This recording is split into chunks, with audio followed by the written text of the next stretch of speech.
So one of the things that I'll just mention briefly, or maybe not so briefly, about the paper that was written that compiled all of this data from the red-gray chips.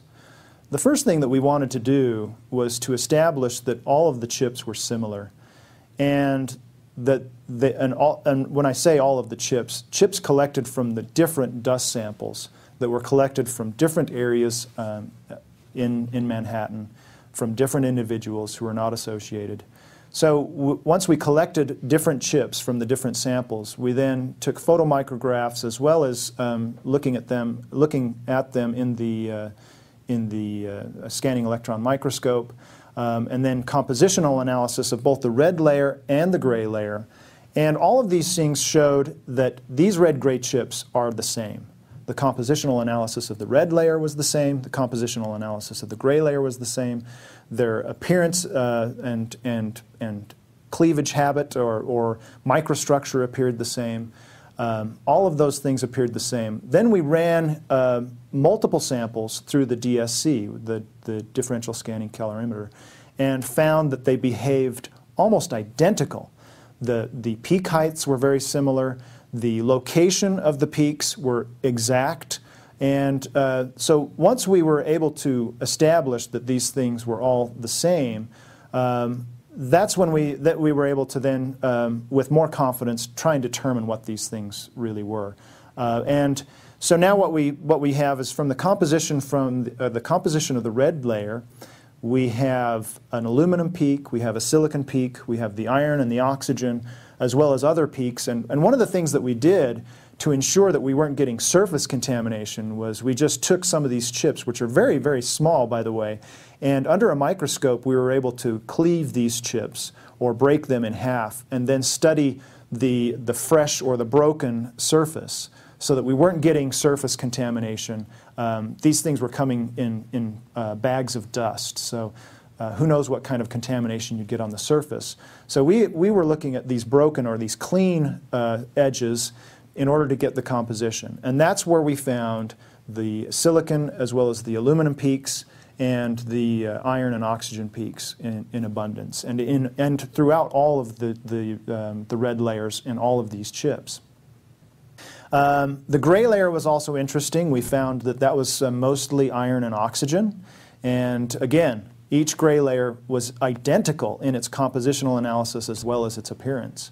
And then what we found from the DSC, there was actually some significant findings in the residue. After igniting these chips in the DSC, we found microspheres that were very shiny in appearance. Some of them were almost glassy, a little translucent. And we found that the composition of these microspheres, of these very small spheres, many of these spheres had the exact or identical composition or very similar composition as the spheres that Steve was finding in the dust samples. They were also very similar to spheres found in thermite, in commercial thermite. Once you ignite commercial thermite, you also get microspheres. And the composition was very, very similar. And that led to the conclusion of the paper, which was, we've got some form of thermite in these red-gray chips. And I think it's a very, very strong conclusion. There have been some that have argued that these red-gray chips could be paint of some form. We actually did a study on some epoxy paint. We put that in the DSC. We found that paint would just burn up and turn to ash. So you may get a minor exothermic peak, but it's not energetic. It's a very smooth, wide peak, and it's certainly not an energetic material. As part of the residue of the paint that we ignited in the DSC, the actual paint, it was basically ash. There were no microspheres found in the paint sample that had been ignited in the DSC. We also took paint that came off of the WTC steel and looked at that in the SEM and did a compositional analysis of that and found that it was not similar to the red-gray chip or the red layer of the red-gray chips. So it wasn't, the red-gray chips are not the primer paint that was used on the WTC steel. There are a lot of questions that came up during the paper that have been left unanswered, or that are unanswered and need to be answered. Just an example: what is the gray layer? What was the purpose of the gray layer? We know it has a lot of iron. We know it has a lot of oxygen, and we've found that we do see some. There's a hematite phase. But there are other phases present in that gray layer, and we don't know quite what that gray layer is or how it's adhered to the red layer. Certainly further study needs to be done. We certainly need to be doing more work to find out what that is. Occasionally we would find an intermediate layer between the red layer and the gray layer, which was rich in carbon, perhaps a polymer type layer. But again, we need to go further with that study to figure out what those things are. There are some characteristics of the red layer that are rather significant. One is that it's not homogeneous. There are different particles or grains within the red layer that we studied. One appeared very bright under backscattered electron microscopy, which indicates a heavier phase. And we looked into those small particles. They were rhombohedral in shape and very consistent throughout the layer. They were about 100 nanometers in size, roughly, and very consistent in both their size, the shape of them, and as well as the composition that we could get from the SEM. Additional studies in the TEM found that these were iron oxide phases. So these particles, these small bright particles, they appear bright in the SEM images in the paper. These were, in fact, iron oxide phases that we were able to pin down using the transmission electron microscope. There were other phases present as well, or other particles present in the red layer. There were some plate-like phases or plate-like particles, and those, again, those were consistent throughout the red layer, throughout all of the samples that we found. And those appeared to have a higher aluminum and silicon peaks in their compositional analysis. And one of the significant things about what we find in the red layer is the fact that these particles that we find in the red layer are the fact that they're consistent, and the fact that, I mean, consistent in shape and in composition and in size, leads me to believe that these things are not naturally occurring materials. The red layer is not a naturally occurring material. Sure, you have iron oxide everywhere. That you have iron, you get an iron oxide.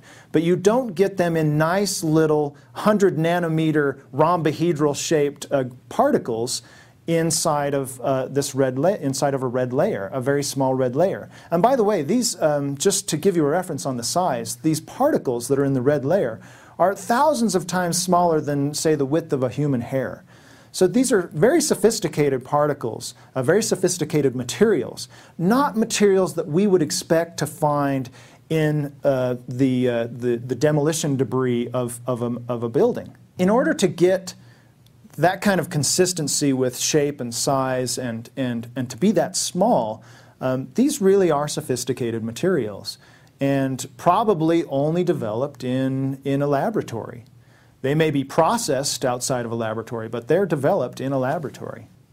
There were several other things that were found that we put into the paper that I think are very significant, and the conclusion of the paper really does fit well with the data that we collected. Our conclusions were that the red-gray chips are some form of thermite or a nanothermite or an energetic material which is very similar to thermite. And those conclusions are it's a very strong conclusion given the data. Now others may say, well, could it be something else? Certainly. It certainly could be something else. I'm not about to say that we've completely ruled out everything. But the conclusions we made in the paper are very strong given the data. If there's another possibility, that's something that somebody can come forward with using the same very stringent scientific method that we used in this paper, and publish that and they'll find, I can guarantee they will find that our work is completely reproducible. If you find other red-gray chips, they will look and have the same composition and the same behavior in the calorimeter as the red-gray chips that we found. Now, if they come up with different conclusions than we do, that's their prerogative, of course, and I'd like to see that. I'd like to see other people looking at these things, because that reproduces our results, and it also brings us to a discussion which needs to happen. We need to be talking about this. There needs to be another investigation of the events of that day. And that's why I signed the petition at A&E, at the A&E website, A&E for 9/11 Truth, Architects and Engineers for 9/11 Truth. That's why I signed the petition, and I do believe there needs to be another investigation.